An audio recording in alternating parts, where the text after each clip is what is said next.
বলছি তো মা, এই তো সমস্যা বাপের বাড়ি আর শ্বশুর বাড়ি পাশাপাশি হওয়ার। আরে মেয়েদের মনই টেকে না শ্বশুর বাড়িতে। দেখো না, 2 মিনিট ছাড়া ছাড়াই তোমার আদর্শ বৌমা নিজের বাপের বাড়ির লোকেদের কথা মনে পড়ে যায় আর তক্ষুনি ছুট লাগায়। আরে তোমার কাছে বৌমা থাকবে, কিন্তু শুধু নাম মাত্র, কোনো কাজে লাগবে না, বুঝলে?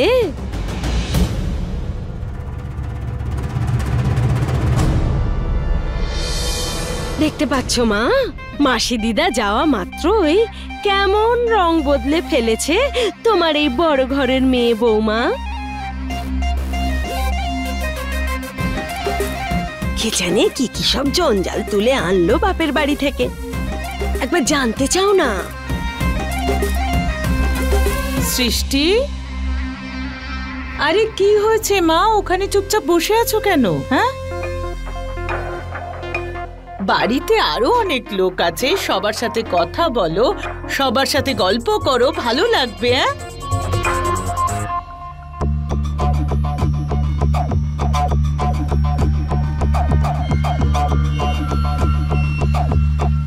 সরি মা, ওই আসলে আমার জবের জন্য কিছু লেটার এসেছিল, ওইগুলো দেওয়ার জন্যই মা ডেকেছিল। আচ্ছা, জবের জন্য লেটার এসেছে? তাহলে বিয়ের আগে তুমি যে সব বড় বড় কথা বলেছিলে, সেসব কি শুধু লোক দেখানো? চাকরি করব না, ঘর সামলাবো, সেগুলো সব বাজে কথা ছিল? এখানে এত কাজ দেখে কি নিজের মনটাই বদলে ফেললো মা তোমার বৌমা? এবার থেকে এরা দুজন চাকরির অজুহাতে বাইরে গিয়ে আনন্দ করবে, আর আমরা হব ওদের চাকর। ও তো বাইরে পালাবেই, তারপর তুমি করেই যেও সারা জীবন ধরে ওর সেবা। না না দিদি, এরকম কোনো ব্যাপার নয়। আর এখনো পর্যন্ত তো আমি ভাবিনি যে সব লেটারের উত্তর দেব কি দেব না। ভাবনি তার মানে? ওই চিঠিগুলোতে এসেছে, তোমার ইচ্ছে ছিল তাই তো ওগুলো এখানে এনেছো। এখন হ্যাঁ বলে দাও।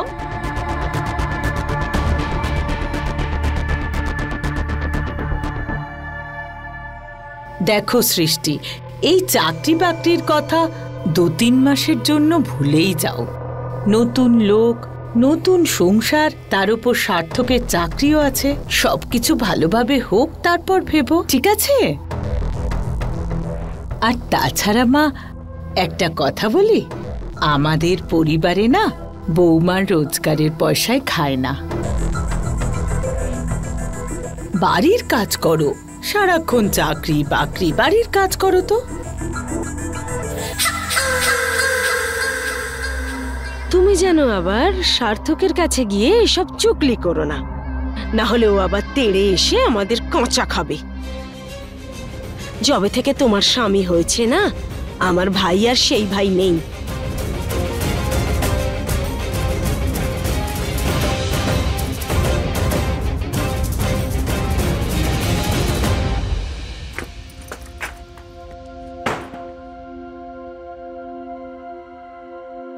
আরে কি হয়েছে?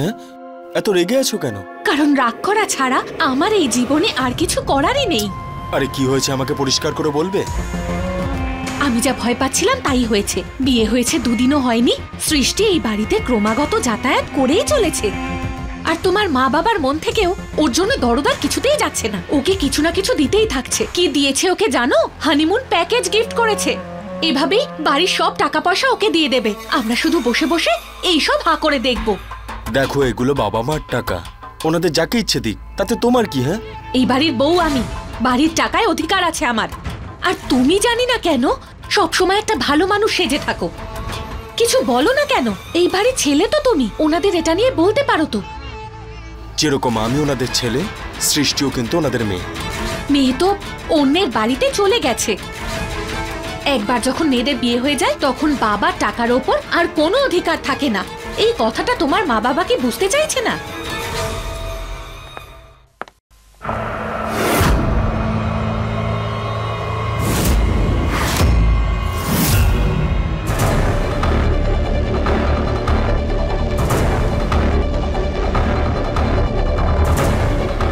বৌমা, তোমার তো বোঝা উচিত যে বউদের অধিকার শ্বশুরবাড়িতে বেশি থাকে না, তার থেকে মেয়েদের অধিকার থাকে।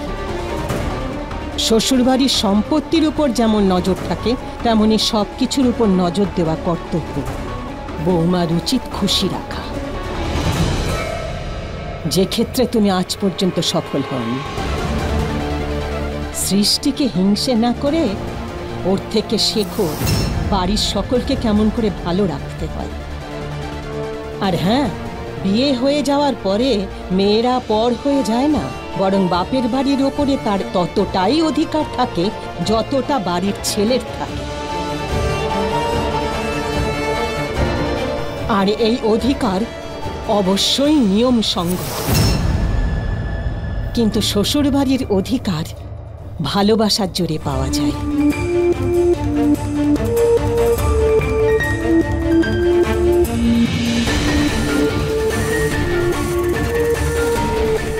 আমিও দেখছি কি করা যায়। যতক্ষণ এই মেয়েটা চোখের সামনে থাকবে আমাকে এইভাবেই জ্বলে পুড়ে মরতে হবে। সার্থক,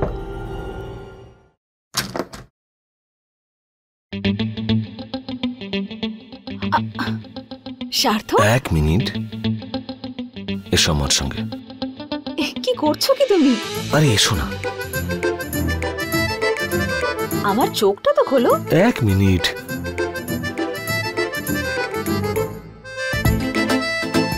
আরে কি করছো বলবে তো? 1 মিনিট বাবা, চোখটা বন্ধ রেখো। এবার আস্তে আস্তে চোখ খোলো।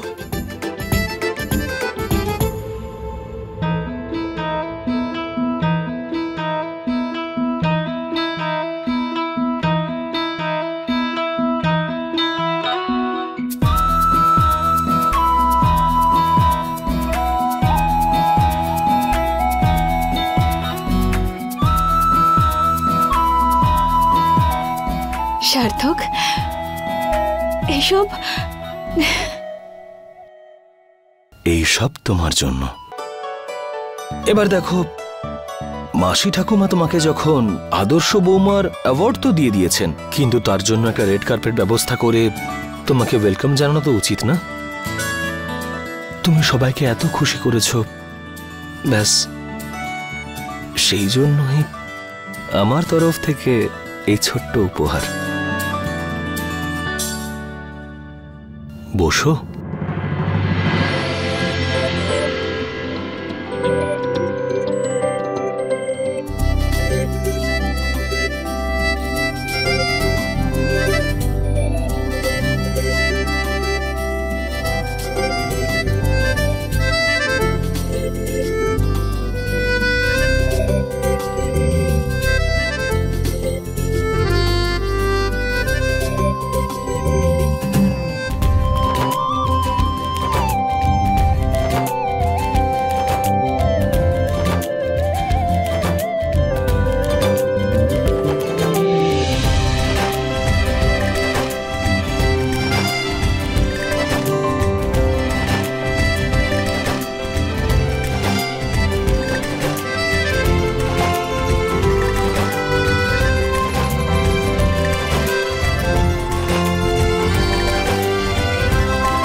এবার তুমি একটু উঠে দাঁড়াও, যাতে আমিও দেখতে পারি যে তোমাকে কতটা সুন্দর দেখাচ্ছে।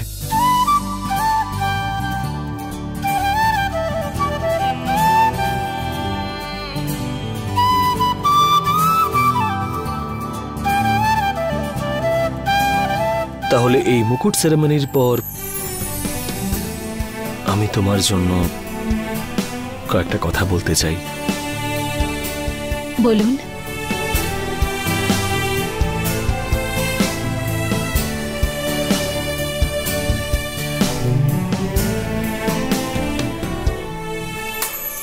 সার্থক, ভালোবাসার ব্যাপারে আমি শুধু বইতে পড়েছিলাম, কিন্তু যখন তোমার সঙ্গে দেখা হলো তখন গিয়ে আমি ভালোবাসার আসল অর্থ বুঝতে পারলাম। এটা বুঝতে পারলাম যে ভালোবাসার থেকে সুন্দর এই পৃথিবীতে আর কিচ্ছু নেই, কিচ্ছু না। মানে একবার জাস্ট ভেবে দেখো, হার্টবিট হয়তো আমার, কিন্তু তার পেছনের কারণ তুমি। কষ্ট হয়তো আমার হয়, কিন্তু সেটাকে তুমি অনুভব করতে পারো। হাসি তোমার মুখে থাকে আর মন থেকে হাসতে পারি আমি। থ্যাংক ইউ সৃষ্টি, আমাকে ভালোবাসার অর্থ বুঝিয়ে দেওয়ার জন্য। এটা দারুণ একটা কানেকশন আমাদের মধ্যে। থ্যাংক ইউ আমাকে এই কানেকশনটা বোঝানোর জন্য। তুমি জানো, আমি যখন মাসি ঠাকুমা তোমাকে ওই অ্যাওয়ার্ড দিচ্ছিলেন, তারপরে এই সব কিছু করতে চাইছিলাম, কিন্তু আমার পরিবারের সবাইকে তো চেনো, এতটা মডার্ন তো কেউই নয়। যদি আমি এরকমটা করতাম তাহলে 4টে থাপ্পড় তো খেতামই, তার সঙ্গে তানাও শুনতে হতো। কিন্তু সার্থক, এইসব কিছু করলে বাজে কথা বা থাপ্পড় নয়,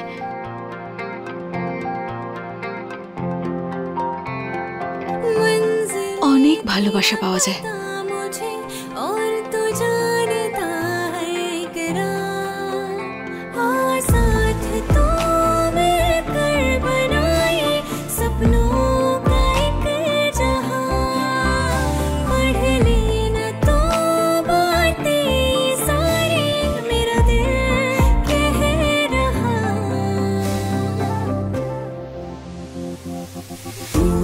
चेहरे का हंसना, हर घड़ी मेरे साथ रहना, बन गई अब तू जीने की वजह। मुस्कुराना है ये तेरा, जान ले ले एक पल में मेरी कातिलाना, तेरी हर अदा।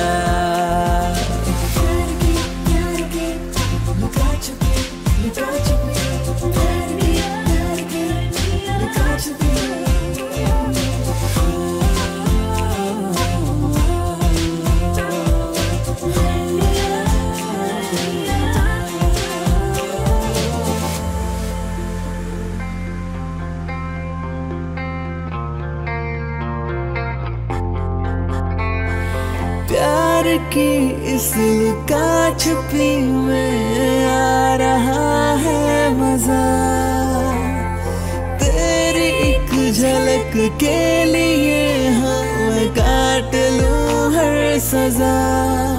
कर लूं अब वादे कहीं, खुद ही इरादे कहीं, दिल को धड़कना तुझी से ही है। अनजाना है ये सफर, हमराह तू है अगर, हर जन्म तेरे संग रहना है।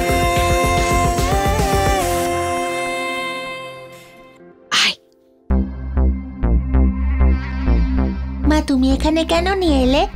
আরে কেন মানে কি? সব সময় সবকিছু আমাকেই সহ্য করতে হবে নাকি? সব সময় আমার মাথা খেয়ে যাস না। এবার যা গিয়ে তোর মামা মামির মাথা খেয়ে যা। আমার গল্প তো বোরিং লাগে না তোর, তাই যা তোর নতুন মামির কাছ থেকে নতুন নতুন গল্প শোন। ঠিক আছে, আজ মামির কাছেই গল্প শুনবো। Good bye. तू मेरे चेहरे का हंसना, हर घड़ी मेरे साथ रहना, बन गई अब तू जीने की वजह। मुस्कुराना है ये तेरा, जान ले ले एक पल में मेरी कातिलाना, तेरी हर अदा।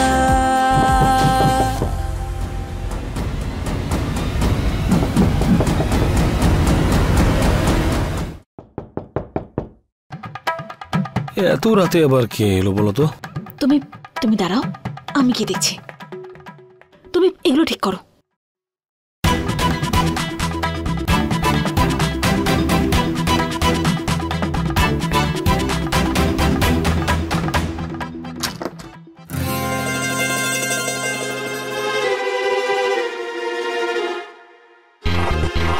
ইয়াশ, মামা, এসব আবার কি? এরকম খাটের উপর সবকিছু রেখে দেয় নাকি? সব কেমন নোংরা করে রেখেছো।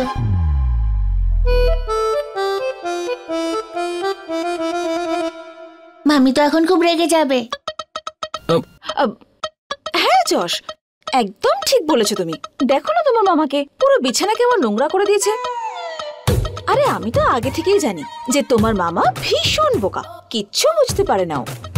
আচ্ছা বাবু ইয়াশ, আসলে কি বলতো, যদি তুমি আজকে না আসতে তাহলে তোমার মামি আজকে জানতে পারতো যে মামা কতটা বুদ্ধিমান। তাছাড়া তুমি কেন এলে? আমি আজ মামির থেকে গল্প শুনবো। তুমি এখানেই শুয়ে পড়ো। হ্যাঁ মামি, এখন তুমি আমায় গল্প শোনাবে তো? হ্যাঁ হ্যাঁ, আমি আমার সোনা যশকে গল্প নিশ্চয়ই শোনাবো।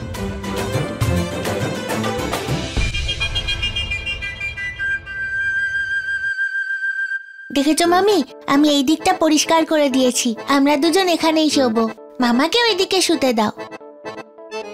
যশ একদম ঠিক বলেছে। দেখো, নোংরা কে করেছে? তোমার মামা। তাহলে ওখানে শোবে কে? তোমার মামা। আমরা দুজনেই পরিষ্কার জায়গাটায় শোবো, ঠিক আছে? আরে শোনো না, তুমি গল্প শুনবে তো? সেটা তুমি মায়ের কাছে গিয়েও তো শুনতে পারো। আসলে কি বলতো, মামি এখন খুব ক্লান্ত। মামির পায়েও চোট লেগেছে, উনি বিশ্রাম নেবেন, ওনার ঘুমও পেয়েছে। দেখো একবার ওনাকে কিরকম হাই তুলছে। মামি কালকে তোমাকে অবশ্যই গল্প শোনাবে। এবার চলো আমার সঙ্গে, এসো এসো, ঘুমোতে হবে, চলো। আরে আমি যাবো না। আমি আজই মামির কাছে গল্প শুনবো। মামির কাছ থেকে কিছুতেই যাব না। হ্যাঁ হ্যাঁ, এখানেই থাকো। আমি তো যশকে গল্প নিশ্চয়ই শোনাবো। গল্প অবশ্যই শোনাবো। ইয়াস, কি করে শুনবে তুমি বলো তো গল্প? তুমি জানো তোমার এখানে কিন্তু ঘুম আসবে না। তোমার মামি না এত জোরে জোরে নাক ডাকে যে তুমি ঘুমোতেই পারবে না। তোমার আর মায়ের মতো নাক নিশ্চয়ই ডাকে না। তোমরা দুজন তো ট্র্যাক্টরের মতো নাক ডাকো। এই তোর মামি এসছে বলে তুই আপনদের ভুলে যাবি নাকি? আর আমরা আজকে পর হয়ে গেলাম। আচ্ছা ছাড়ো এসো, আমি তোমাকে একটা সুন্দর গল্প বলছি। কি গল্প শোনাই তোমায়? স্পাইডারম্যান? হ্যাঁ স্পাইডারম্যানের গল্প বলি আমি। হ্যাঁ। তো একটা স্পাইডারম্যান ছিল। সে নিজেকে খুব বড় হিরো মনে করত। এমনিতেও দিনের বেলায় আকাশে উড়ে বেড়াতো, কিন্তু কখনো কখনো ওই যে গোলাপের পাপড়ি হয় না, সেগুলোকে খেয়ে ফেলতো। অদ্ভুত ধরনের ব্যবহার করত। ও কি সত্যি স্পাইডারম্যান ছিল নাকি? ও ছিল তো স্পাইডারম্যানই, কিন্তু ওর আচরণ না কখনো কখনো মাঙ্কি ম্যানের মতো হতো।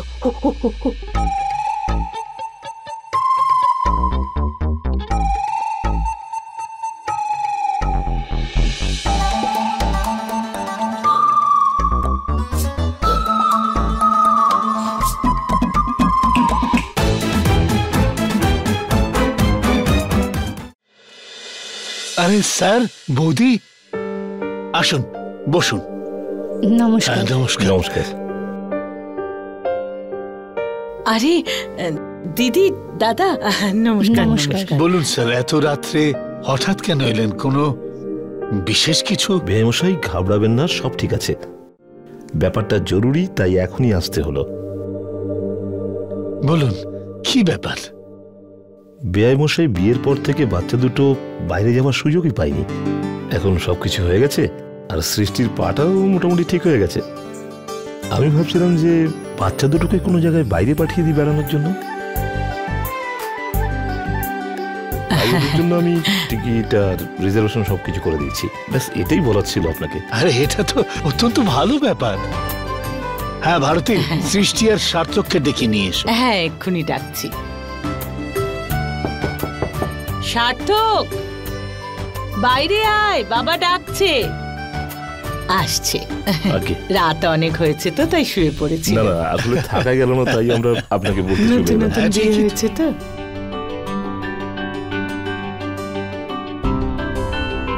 হ্যাঁ মা, তোমরা এত রাতে কি হয়েছে? সব ঠিক আছে তো? বাবা চিন্তা করো না, সব ঠিক আছে। শুধু তোমাদের জন্য একটা সারপ্রাইজ আছে। সারপ্রাইজ? তোর বাবা টিকিট কেটে দিয়েছে, বুকিং করে দিয়েছে। কাল তোরা প্যাকিং করবি আর পরশুদিন তোরা রওনা দিবি।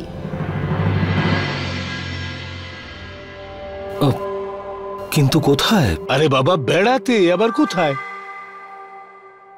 হ্যাঁ,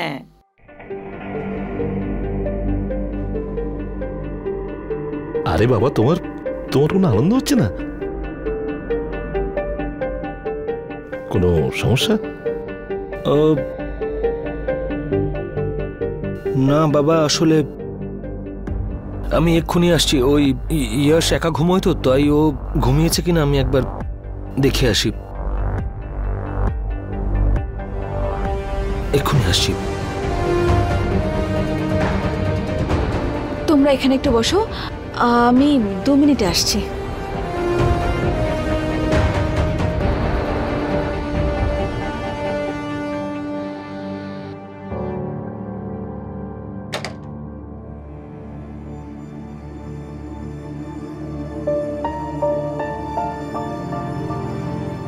সার্থক, কি হয়েছে? তুমি এভাবে বাইরে সবাইকে মিথ্যে বলে এখানে চলে এলে কেন? কালকে আমার জবের জয়েনিং, আর আমি এখন কি করে ছুটি পাবো? আমি সবাইকে এই কথাটা কি করে বলবো সেটাই বুঝতে পারছি না, সেই জন্য চলে এসেছি। এবার যদি আমি সবাইকে বলি সবার খুব খারাপ লাগবে। আমি কিচ্ছু বুঝতে পারছি না যে আমি কি করব এবার।